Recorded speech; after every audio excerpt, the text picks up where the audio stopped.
Hey, come here. I want to show you something. Something I've been thinking about for the last couple of days. Something that was once an amazing triumph that promised to completely alter our lives. Something that directly relates to several of the biggest releases of this year, even though at first you will have no idea how. It's this. This little thing right here was a symbol of things to come. And I'm reminded of this little thing because my uncle died last week. Don't worry, we weren't very close, as his narcissism made it impossible for him to ever get close to anybody, but that little trinket will always be tied to him in my memory. Back in the mid-1980s, the first cheap commercial holograms started appearing on Pogs and baseball cards and other plastic crap. My uncle was the American president of Scopes and Lenses for Nikon, and one Thanksgiving in his grotesquely tacky Nassau County home of mirrored walls and white carpets, he pulled me and my father over and showed us a holographic camera and some prints. "These are the future," he said to my dad, before telling him he'd invested most of his savings to become a partner in a company that made the film. Then he asked my dad to invest all of his money. My father looked at the prints and said, "Jim, these look like shit. Nothing about this is better than regular photographs. It isn't better than the thing it's supposed to replace, it's just new. Maybe in 30 years, but right now, you've wasted all your money." My uncle cursed him in Italian and stormed off. But my dad was right. My uncle was imagining the possibilities of what fully realistic 3D photographs could mean for photography. He wasn't looking at what he had. He was looking at what he might have in 30 years. He was looking at what he dreamed holographic photography could be. Incidentally, fully 3D holographic images remain either underwhelming or grotesquely expensive to this very day. My father kept his money, and my uncle invested in scheme after scheme and died nearly penniless. I tell that story because in the last 2 months, I've played a few games that got me thinking about the differences between what we imagined open world games would be and what we actually got. After playing Spider-Man and Fallout 76, AC Odyssey, Red Dead Redemption 2, and further back Far Cry 5, something occurred to me. I think it's fair to assume that all of these games were made by people around my age. People who grew up playing the Atari 2600 when they were very young before moving on to a Commodore 64 and consoles and eventually PCs. People who played Zelda when it first came out and were blown away by the freedom of what seemed a huge and impossibly open world. People who grew up fighting the bosses in the first Contra game and dreaming of the day when that would be a real 3D monster. We dreamed of the open world game and the possibilities that our video games would one day be real, fully interactive worlds. And on one hand, we seem to have that now. The horse in Red Dead 2 takes a shit and has testicles that shrink based upon the temperature. In Fallout 76, we have to actually eat and sleep and drink and we can get sick. In Spider-Man, we're zipping about a map that is the closest thing I have ever seen in video games to actually reproducing Manhattan in all its impossible and imposing glory. AC Odyssey, there are endless streams of NPCs walking around and seeming to live actual lives, and it all looks so damn real. I've heard all the complaints about the way Fallout 76 looks, but I'll be honest, that looks A-OK to me. It runs like garbage and the game sucks, but I played hundreds of hours of Pong and Asteroids. This looks like the video game equivalent of the Statue of David. So, if we finally seem to achieve everything people of my generation could have ever hoped for in games, why did none of these games feel great to me? Why did they all kinda bore me to one degree or another, or feel hollow in one way or another? Why did I spend most of my time with Red Dead 2 trying to convince myself that I actually liked it more than I did? Why did not one of these open world masterpieces give me a tenth of the joy I got from replaying Hollow Knight? Well, to figure that out, we're going to need to take a journey back through game design, the 1980s, our expectations, and the failings of realism. After the logo, y'all.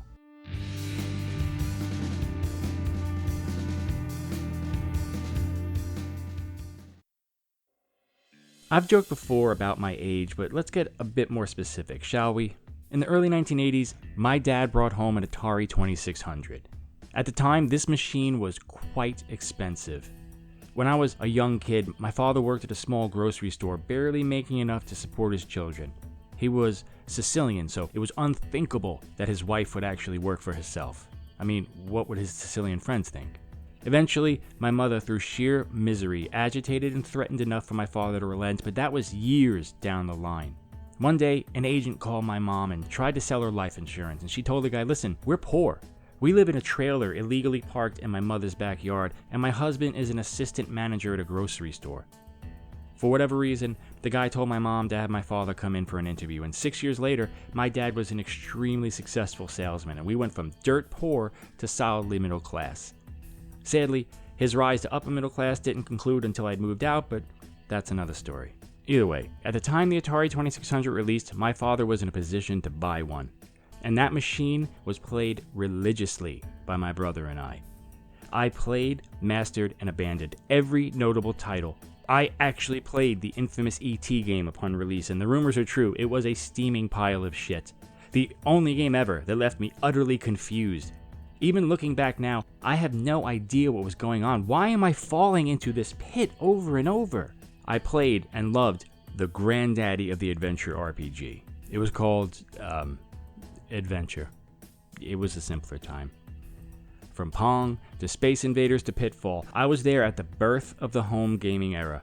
I had a Commodore 64 and I played all the great games available on that platform, most memorably this little one here, Bruce Lee, Nintendo, Intellivision, ColecoVision, the Sega Genesis, eventually PC. I probably played every notable video game released between 1980 and 1993. Finally unable to live with an overbearing and aggressive father and a mother who knew how to pick her battles, I moved out of my house the moment I graduated high school in 1993 and fell into deep, grinding, and persistent poverty for the next 15 years or so. As such, while I was there for the heady early days of video games, I managed to miss the era of explosive technological growth. When I moved out of my house, games looked like this. And when I got back into gaming, they looked like this. Aside from occasionally going to my brother's house in Queens and playing his PlayStation 1, or to the guy who played drums in my band and abusing him in GoldenEye, I had no video games available to me for years.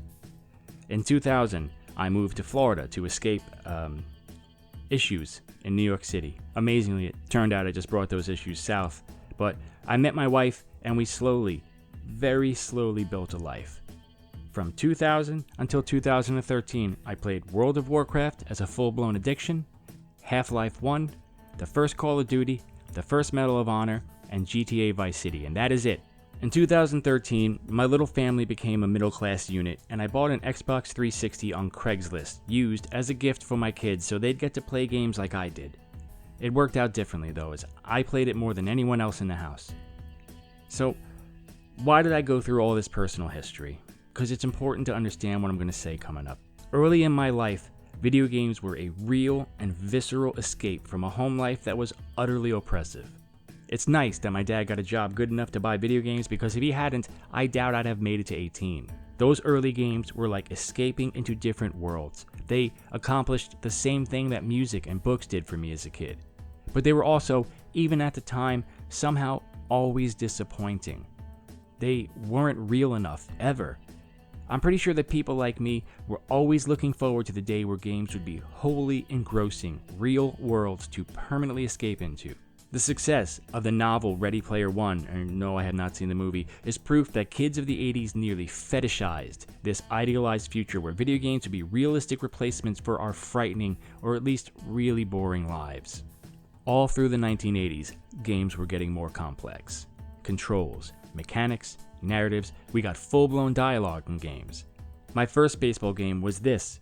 And then, right before I moved out of my house, I played a game called Tony Larussa Baseball that let me and 3 of my friends draft teams from every player in baseball history and compete in season after season that kept stats. The levels got bigger, better looking, and more realistic.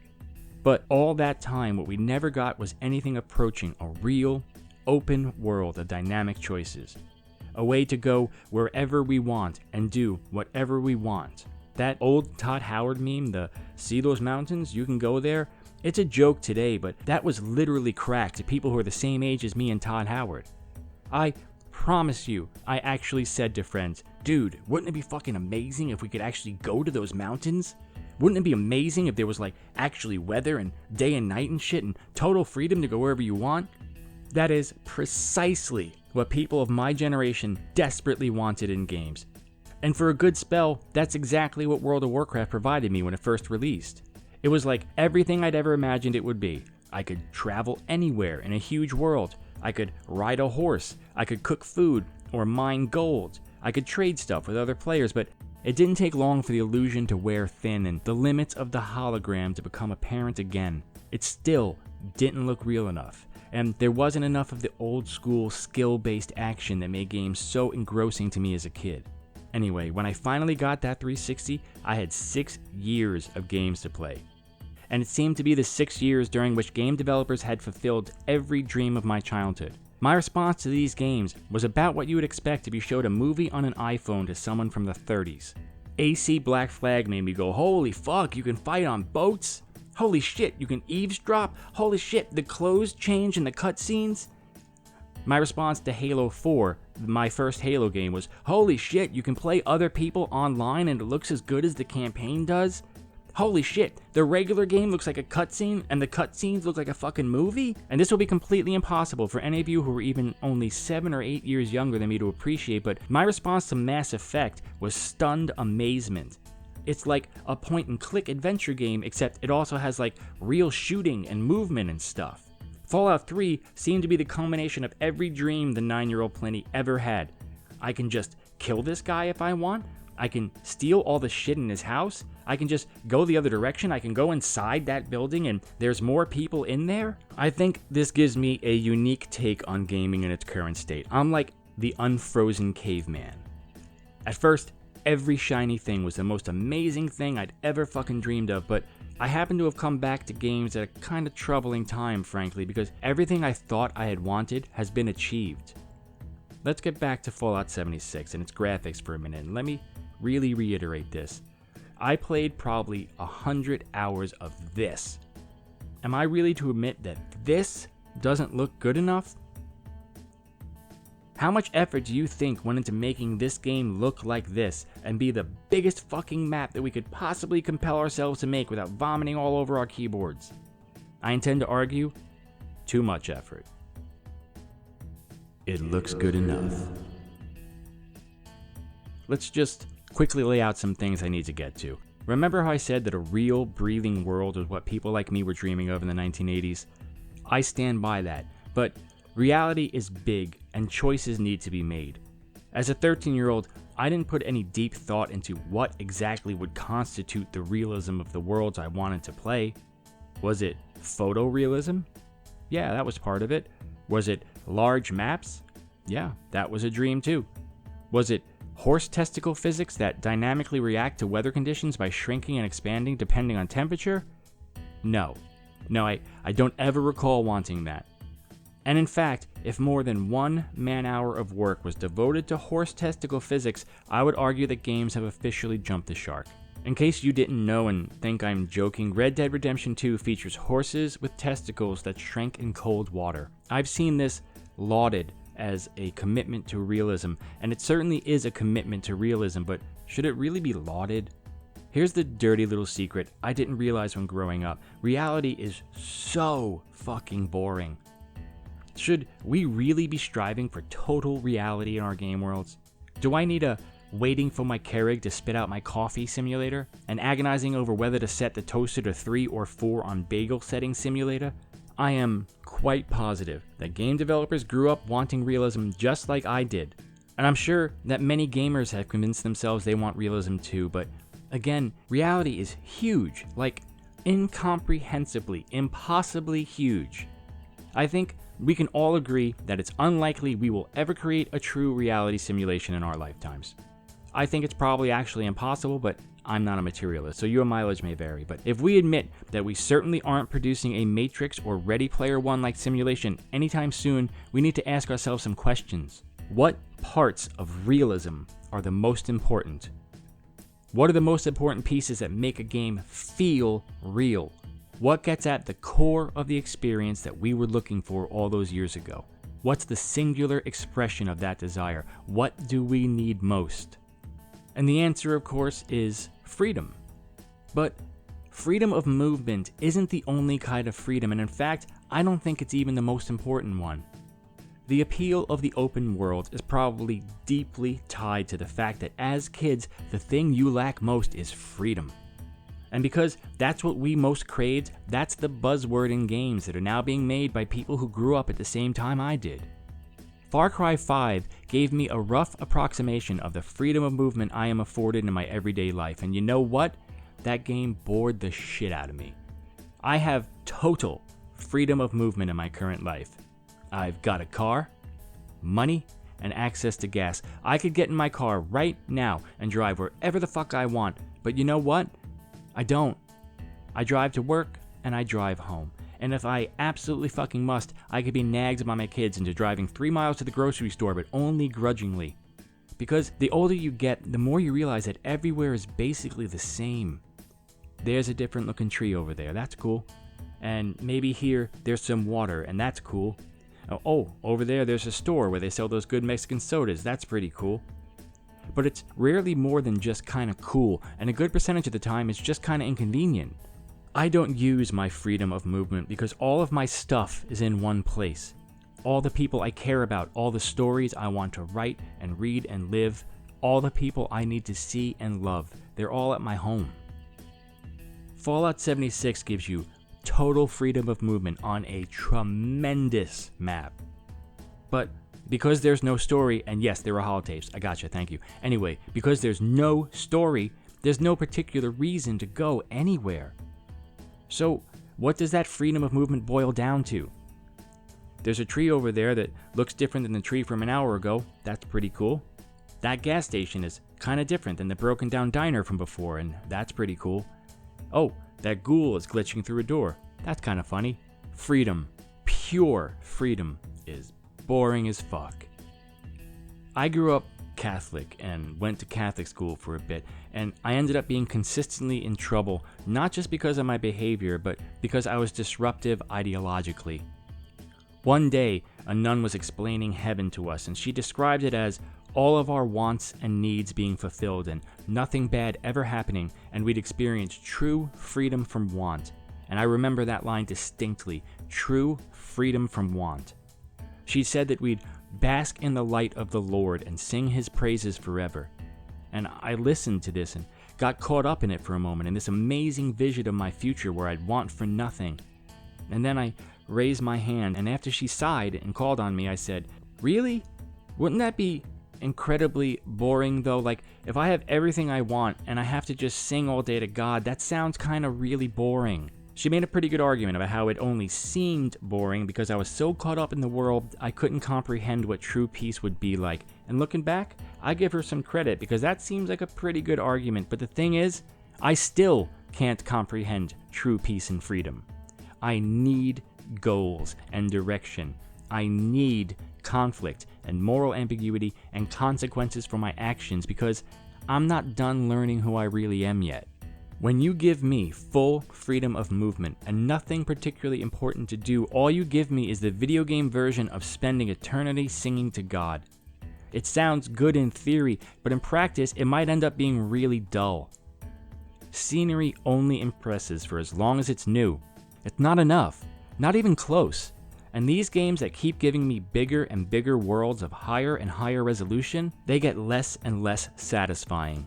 In a way, Red Dead Redemption 2 is the last game like this I will ever need to play. I spent a significant amount of time just turning my horse in little circles, looking at Arthur's shirt actually rippling. I marveled at how a dead deer's head bobbed up and down in time to my galloping. I was stunned that carrying a dead deer made my clothes bloody, and then totally shocked when I tried to test if walking in the water would wash it off. Not only did it wash it off, I could see the blood in the water. I watched sunset after sunset filter through clouds and mists and trees, and you know what I discovered? I realized that this is it. This was as good as a game has to ever look. No game ever needs to look better than this. Better than this will be real life, and real life has the added advantage of containing real people and real risk and real love and sex and death and taxes. Red Dead 2 looks as good as any game ever needs to look, and any second spent trying to make a game look better will have been a wasted second. And I did. get a lot of mileage and joy out of experiencing just how good that game looks, but not as much as I get from how fucking amazing the sky looks when Orion is hanging just over the roof of my house on a frosty December night. And Far Cry and Red Dead and Fallout 76 and especially Spider-Man did give me total freedom of movement across a huge open map, but it didn't give me what I thought I wanted. It didn't give me the feeling I thought I was looking for as an 11-year-old kid playing Zelda and imagining what this newfound freedom of movement meant for games that would be made in the future. Spider-Man was probably the best of these games, or at least the most fun for me because the actual mechanics of moving about the city and fighting were deeply satisfying on a visceral level. So, if the freedom of movement isn't what I actually wanted, and the photorealism isn't what I actually wanted, what the hell did I actually want? I wanted realism, meaning a world that felt real. Not one that looked real. Not one that was built to scale. One that felt real. The Division is almost a picture-perfect, Disney-esque scale representation of Manhattan, and that game actually feels far less real in its depiction than Spider-Man did. Because through art design and gameplay, Spider-Man captured the feeling of New York. Its strange, vibrant hopefulness and weird sense of importance, and you can only really experience it walking about the city as a resident in the spring or the summer. Spider-Man captured what it feels to live like in New York. And the game isn't even about living in New York. When we think of our lives, of the real and important moments, certainly place is a part of that, but it's probably a less important part than it seems. We have places seared into our memories, not because those places have any intrinsic worth. They're only a collection of matter, lumps of rock or brick or steel or trees. Sometimes they're pleasingly symmetrical, sometimes they're noticeably chaotic, but it's always just stuff piled in space, no different than the billions of other places that stuff is piled in space. It's what happened in those places that gives them such power over us. This is the place I first kissed my wife. That's where my son was born. That's where my grandmother died. Here's where I realized that violence wasn't always the answer. Here's where I realized that I could actually die. That's where I figured out that I could be loved or hated or wanted or abandoned. What we were looking for was an escape into a world of emotions that were separate to the emotions we couldn't deal with in our real lives. An emotional escape, not a geographical escape. Fallout 76 has really driven home to me precisely what I was looking for in an open world game all those years ago. Not a huge, beautiful open space to wander and not a bunch of really pretty sunsets. I was looking for emotional weight. I was looking for a way to change a world to my desires. I was looking for a simulation of a world that would let me burn it to the ground, or more rarely, let me rebuild it to my liking.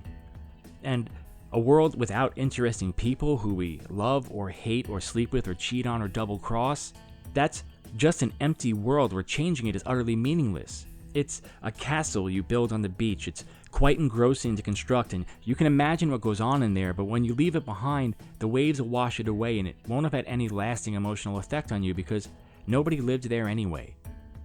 It was manifestly false, a 3D model, a holographic photo, a pale representation of the real thing, and actually less satisfying than other already better versions of that representation. Now, I said I was bored, but the truth is I had a perfectly fine time playing Far Cry 5, but as my review made clear, immediately after turning it off, I got kinda mad. I felt strangely manipulated. I'd played a game for 50 hours while the illusion of a story was told to me. It didn't say anything, and it didn't have any particular thing to communicate to me. It tried to pretend it was communicating to me. It was an illusion of choice and freedom, meant to keep me playing at least long enough to feel like my purchase was a good value. A story about a religious murder cult in America without really talking about religion or cults or America, without caring what I thought about religion, and then ending with a big boom that I couldn't do anything about and was better off not really thinking on for very long. Fallout 76 feels very much like a theme park of the post-apocalypse, like if Disney had a post-apocalypse world at Magic Kingdom. It's simulating reality, but not so much it gets uncomfortable or makes you ask any questions. There are some spooky bodies hanging around, but also some nice upbeat music so you don't get too sad. There aren't really many areas roped off, but there's not all that much reason to jump the lines anyway. All you would do is find the employee smoking area and ruin the illusion for yourself. So, the first Mass Effect game isn't an open world, and I have much less freedom of movement than I do in Fallout 76. I can't shoot my companions, and I can only walk exactly where the game lets me walk, but that game gets closer to the freedom I wanted as a kid because it gives me the ability to change relationships and to tell stories that have consequences. Games have achieved freedom of movement, and they've reached a level of visual fidelity so that almost no game pulls me out of the moment anymore because something looks fake or ugly. Well, usually. The only thing that rips me right out of a game world now is plot, characters, story, people, choices, and the thing that makes me sad is as the game worlds themselves have gotten deeper and better and more complex, the actual things we do in those game worlds have gotten shallower and simpler and more generic. Fallout 4's characters and plot and quests actively worked against my immersion in that world. I almost never felt like I had actual freedom to decide even how to feel, much less how to act. Far Cry made a half-assed attempt to justify its story without seeming to even think about how I'd react to that story. I replayed Doom 2016 recently, and that story was more effective than most of the open world games I've played because it respected my intelligence every time it winked at me. It was always saying, hey, this is what we're doing. We're not trying to trick you into thinking you got any real freedom. Your only freedom is which monster to dismember first. How can the dialogue system in games have gotten so very bad? How is the storytelling and character interaction in Fallout 4 worse than it was in Leisure Suit Larry or Fallout 1? How did we go from having, comparatively, no actual freedom of movement but freedom to feel how we want, to having a huge world that demands we engage with it in a very scripted way, right down to how I'm required to react emotionally? I'm rambling, I know, and maybe that's because I'm as confused as the people making these games must be. Didn't we all agree growing up that this is what we wanted? Freedom and size and spectacle? Well, maybe it's time to take a step back and examine who we were and what we really wanted after all. It's time for game developers to realize they've done it. They've given me the huge open maps I wanted. I got the freedom of movement. I've gotten visuals so good I can actually get lost in them and totally immersed in a way Zelda could have never imagined. But they keep making bigger maps and hair with individual strands and testicles that shrink in the cold, and none of that gets me any closer to what I was looking for. I was looking for people to talk to and love. I was looking to change the world because I could never imagine a situation where my actions would even cause a ripple. I'm begging game developers to stop where they are and leave good enough alone and turn all of their manifest talents to finally perfecting the things that really matter. Horse testicle physics have now been perfected, so move that guy over to modeling the responses of NPCs. Give me deep, complex, branching dialogues and actions. Give me game worlds that actually change based upon my actions. Give me true freedom to change minds and emotions. Give me the mixture of a good FPS and a powerful novel that lets me decide how it ends. Figure out a way to simulate a character falling in love or leaving based upon my words and actions in a game world. That's the freedom I want. The freedom to succeed or fail or not change anything based upon a complex web of situations and interactions. And yeah, I understand that it's complex and difficult to give me real choices that don't break the game, but even there, how about just letting me break the game's story? I've got a save file. Red Dead 2 is a better 3D representation of a world than Mass Effect. But playing Mass Effect felt more real. Just like a regular photo, even though it's only two-dimensional, looked more real than my uncle's holographic prints. We're bumping into a realism uncanny valley in games, and not visually. Red Dead has pretty much defeated the visual uncanny valley. We're bumping into it narratively. We're hitting it in the way the worlds respond to us. the larger and more realistic the games get, the more I can see all the flaws in the hologram. It all looks so real that the only comparison left to make is just how lacking they are in any actual meaningful choices or powerful emotional moments. And when I play these games, those lack of choices become so evident that I'm left wanting something that better simulates realism because it was written and crafted to elicit an emotional response from me. God of War is not an open world game in the way we've come to define them now, and in it I play a literal god killing other literal gods, and it felt much more real to me than did Red Dead 2, even though my horse's testicles adhere to real physics, and even though Red Dead's story is very realistic and believable. And it's not that open world games can't work. Horizon Zero Dawn was rightly lauded because it's one of the best games of recent memory, and when you pull it apart, you realize that it's a very, very standard open world game. Bandit camps and light stealth and collectibles and a huge map, side quests and errands and limited dialogue choices. Horizon succeeds because while Guerrilla has all those elements, it realized what was most important. There aren't 30 hours of errands. There aren't 73 shallow fetch quests. There are a few for pacing. Guerrilla focused its attention on quality and depth everywhere in the design. Horizon succeeds because its story is deep and powerful and exciting. It elicits a sense of wonder that taps into the very feeling all of these games are trying to get at. Its world made me feel like a kid, and its story treated me like an adult. It works because it's a perfectly excellent open world game, and you can enjoy it for its stunning beauty and ridiculously fucking great combat. But you can also dig deeper and find an extremely complex and powerful story that leaves you asking questions. Hollow Knight's small, dense, meticulously designed world felt more open, real, and far more powerful to me than Fallout 76's world did. Its very small, tight, and ambiguous story left me feeling like I needed to explore more to understand it, produced a need to discover. It achieved a greater sense of freedom and wonder in 1% of the real estate of any of these big open world games. And the 2D black and white photo a friend took of my wife and me on our wedding day is far more real looking than any hologram ever could be. Alright, thanks for sitting through that. I'll have regular videos up again next week. See you next time. Bye.